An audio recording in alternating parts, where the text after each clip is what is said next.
Class 9th math chapter 5 line and angle. पिछले video में हमने रे line, collinear point, non collinear point, intersecting line और non intersecting line या parallel line के बारे में हमने जान लिया था। अब हम बात करते हैं टाइप ऑफ एंगल के बारे में। तो एंगल जो है कई टाइप के होते हैं। एक होता है, बेसिकली तीन जाना जाता है कि acute acute angle, right angle और ऑब्ट्यूस एंगल। एक्यूट एंगल उसे कहा जाता है जो 0 डिग्री से, ए का मतलब होता है एंगल 0 डिग्री से ज्यादा हो, ग्रेटर देन हो और 90 डिग्री से कम हो, उसे एक्यूट एंगल बोलते हैं। ठीक। राइट एंगल बोलते हैं कि जिसमें एक एंगल, केवल एक एंगल 90 डिग्री हो। ऑब्ट्यूस एंगल उसे बोलते हैं जो 90 डिग्री से ज्यादा हो। ए का मतलब होता है एंगल जो 90 डिग्री से ज्यादा हो लेकिन 180 से कम हो, उसे बोलते हैं ऑब्ट्यूस एंगल। उसके बाद नेक्स्ट है स्ट्रेट एंगल। स्ट्रेट एंगल का मतलब होता है कि एक सीधी लाइन हो और इस पॉइंट पे अगर हम पूछें कि कितना एंगल है तो ये पूरा होता है स्ट्रेट एंगल, ये होता है 180। तो स्ट्रेट एंगल कितना होता है? 180। आते हैं रिफ्लेक्स एंगल। रिफ्लेक्स एंगल ये थोड़ा सा अलग है।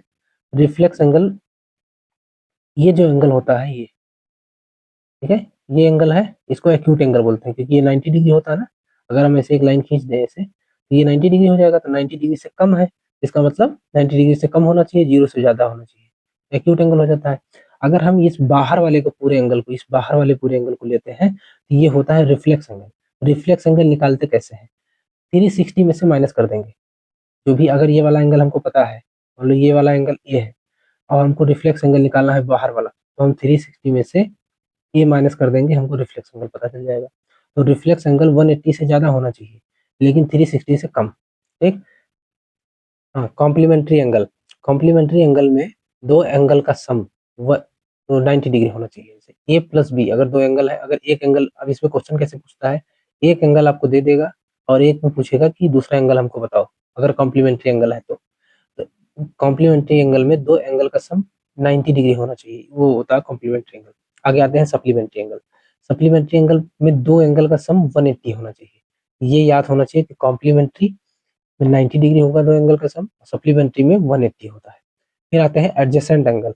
एडजेसेंट एंगल उसे कहा जाता है कि एक ही वर्टेक्स पे जब दो एंगल बनते हो, जैसे ये वाला एंगल है, ये वाला एंगल है, इन दोनों का जो सम होता है ना, ये बड़े वाले एंगल के, इस वाले, ये बड़ा बड़ा वाला जो एंगल है ना, इसके इक्वल होगा, यानी X plus Y equal A B C.